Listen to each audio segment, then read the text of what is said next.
Auto increment या UUID, which one should you really use? 5 minute में समझते हैं। हर डेटाबेस रो को एक प्राइमरी की चाहिए, एक यूनिक आईडी जो उस रो को आइडेंटिफाई करती है। बेसिकली 2 चॉइसेस है।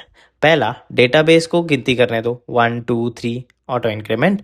दूसरा, एक random globally unique value generate करो UUID।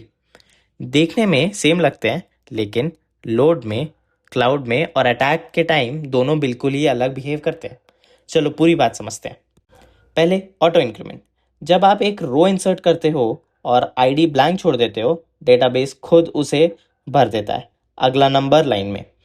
दोबारा इंसर्ट करो, अगला नंबर मिल जाता है। एक ही सिंपल काउंटर डेटाबेस उसे अंदर ही अंदर चलाता रहता है। इसके फायदे रियल है। आईडी छोटी है, सिर्फ 8 बाइट का इंटीजर, पढ़ने में आसान, और क्योंकि हर नई आईडी पिछले से बड़ी होती है, वो इंडेक्स के एंड में नीटली ऐड हो जाता है। इंसर्ट फास्ट है और स्टोरेज छोटे रहते हैं। एक सिंगल डेटाबेस के लिए इसे बीट करना मुश्किल है। अब UUID काउंटर की जगह आप एक 128 बिट वैल्यू जनरेट करते हो जो ऐसी दिखती है, 32 हेक्साबाइट्स, 5 ग्रुप्स में। मैजिक ये है कि इसे बनाने के लिए डेटाबेस की ज़रूरत नहीं, आपका एप्लीकेशन कोड खुद ही जनरेट करता है। रो के डेटाबेस तक पहुंचने से पहले ही ये जनरेट हो जाता है। और क्योंकि पॉसिबल वैल्यूज़ इतनी ज़्यादा है, 2 मशीन्स एक ही टाइम पे आईडीज जनरेट करने के बावजूद सेम आईडी प्रैक्टिकली जनरेट करना इम्पॉसिबल है। इस बात को याद रखना, क्योंकि यही ऑटो इंक्रीमेंट टूटना शुरू होता है। एक सिंगल डेटाबेस पे ऑटो इंक्रीमेंट कमाल का है। एक काउंटर, एक सोर्स ऑफ ट्रुथ, नंबर्स बढ़ते जाते हैं, इंडेक्स टाइडी रहता है और सब बढ़िया है। लेकिन कुछ भी हमेशा एक डेटाबेस पे रहता है क्या? जैसे ही आप स्केल करते हो, आप डेटाबेस में श्रार्डिंग इंट्रोड्यूस करते हो। अब आपका डेटा कई डेटाबेस नोड्स पे रहने लगता है। हर नोड का अपना काउंटर है। अब नोड ए देता है आईडी 5, नोड बी उसी वक्त वो भी आईडी 5 देता है। अब आपके पास 2 अलग रोज है सेम प्राइमरी की के साथ। जब इन्हें मर्ज करने जाओगे, क्या होगा? कोल्यूशन। यही वो वॉल है जहां ऑटो इंक्रीमेंट डिस्ट्रीब्यूटेड सिस्टम्स में अटक जाता है। UUID तो इसी के लिए बना है। हर नोड अपने आईडीज इंडिपेंडेंटली जनरेट करता है, ना शेयर्ड काउंटर, ना कोऑर्डिनेशन, और वो सिंपली क्लैश नहीं होती। सेम प्रॉब्लम, कोई कोल्यूशन नहीं। एक सिक्योरिटी एंगल भी है।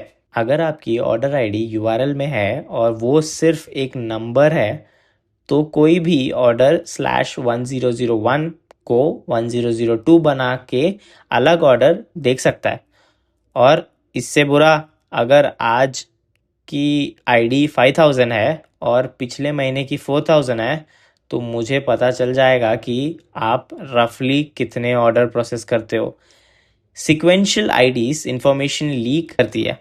URL में एक UUID अनगेसेबल है और अटैकर्स को कुछ नहीं पता चलता। तो UUID क्यों नहीं यूज़ कर लेते हर जगह? बताता हूँ। इनकी एक कॉस्ट है। ये 16 बाइट्स के होते हैं, 8 के बजाय, और ये वेट हर इंडेक्स और हर फॉरेन की पे मल्टीप्लाई होता है।